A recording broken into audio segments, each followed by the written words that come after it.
جمال الوجود بذكر الإله. بسم اللہ الرحمن الرحیم. ناظرین، ہم میں سے ہر ایک اپنی زندگی میں بہت سی خواہشات کرتا ہے، بہت سی چیزوں کو حاصل کرنا چاہتا ہے، اپنانا چاہتا ہے. کسی کو بہت پیسہ چاہیے، کسی کو کاروبار میں گروم لے کے آنا ہے، کسی کو کسی فن میں مہارت حاصل کرنی ہے، کسی کو کوئی مقام چاہیے، کسی لیول تک پہنچنا ہے. لیکن اکثر یہی دیکھا گیا ہے کہ لوگوں کی خواہشات ان کو مل نہیں پاتی، ان کی خواہشات سینے تک محدود رہتی ہیں، اور وہ یہی کہتے ہوئے دنیا سے رخصت ہوتے ہیں کہ ہم نے خواہش تو بہت کی لیکن ہمیں ہماری مطلوبہ چیز مل نہیں پائی. تو یہاں ایک واقعہ ذکر کیا جائے گا کہ جس سے ہمیں یہ سیکھنے کو ملے گا، اگر ہم کسی چیز کی خواہش کرتے ہیں تو کس انداز سے اس کی خواہش کریں کہ وہ ہمیں چیز حاصل ہو جائے. چنانچہ ایک بزرگ ان کے پاس، ان کا ایک مرید آیا اور آ کر اپنا درد دل، اپنی خواہش کا اظہار کرتا ہے. کہتا ہے، حضور زندگی تو نارمل جا رہی ہے، لیکن ایک عرصہ ہو گیا ہے کہ میں یہ سوچتا ہوں کہ مجھے حضور مکرم علیہ السلام کی زیارت کیوں نصیب نہیں ہوتی. میں چلتے پھرتے جب کبھی فارغ ہوتا ہوں تو یہی سوچ آتی ہے کہ کاش حضور کی زیارت نصیب ہو جائے. رات کو سونے بھی لگتا ہوں تو کبھی کبھار یہ سوچ آ جاتی ہے کہ آج اگر حضور نظر آ جائیں تو میری قسمت کو 4 چاند لگ جائیں گے. لیکن آج تک میں ناکام رہا. لہذا کوئی ایسا وظیفہ، کوئی عمل بتا دیں کہ میں اس کو کروں تو حضور کی زیارت سے مشرف ہو جاؤں. وہ بزرگ بہت سمجھدار تھے، انہوں نے بھانپ لیا کہ پرابلم کہاں ہے.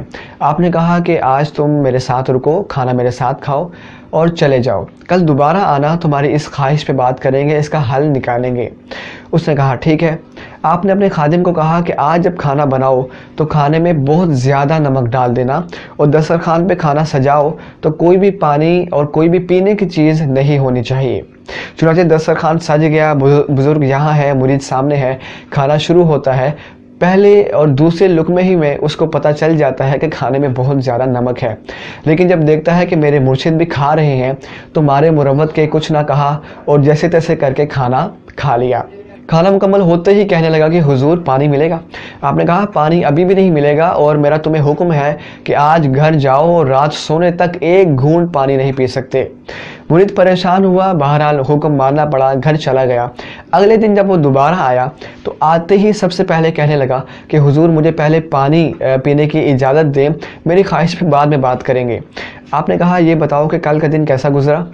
کہا کہ حضور دن کیسا گزرنا ہے، کل کے دن میں میری زندگی میں سوائے پانی کی طلب کے کچھ اور تھا ہی نہیں. ہر لمحہ میں پانی کی طلب کرتا رہا، تڑپتا رہا، اضطراب میں رہا، اور یہ سوچتا رہا کہ کاش آپ کا پیغام آ جائے، میں پانی پی سکوں. رات کو سویا تو میری خواب میں پانی ہی پانی ہر طرف نظر آ رہا تھا. میں ابھی تک بہت بے چین ہوں، کچھ نہیں چاہیے، صرف پانی دے دیں. آپ نے فرمایا تمہاری حضور کی زیارت کی خواہش کا یہی حل ہے.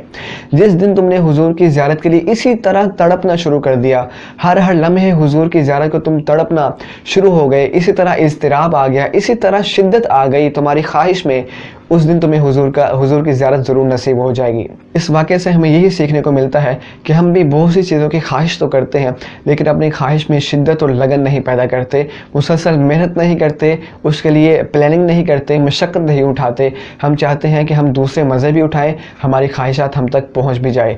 جس دن ہم نے اپنی خواہش میں فوکس پیدا کر لیا، مسلسل محنت کرنا شروع کر دی، استقامت پیدا کر لی، مشقت اٹھانا شروع کر دی، اس دن وہ چیزیں ہم تک پہنچنا شروع ہو جائیں گی. امید ہے کہ آپ کو ویڈیو پسند آئی ہوگی. ضرور اس ویڈیو کو لائک کریں، اپنے تاثرات کمنٹ باکس میں ضرور لکھا کریں، اور اس ویڈیو کو دوستوں کے ساتھ شیئر کریں. ملاقات کرتے ہیں اگلی کلپ میں. وما توفیقی الا باللہ.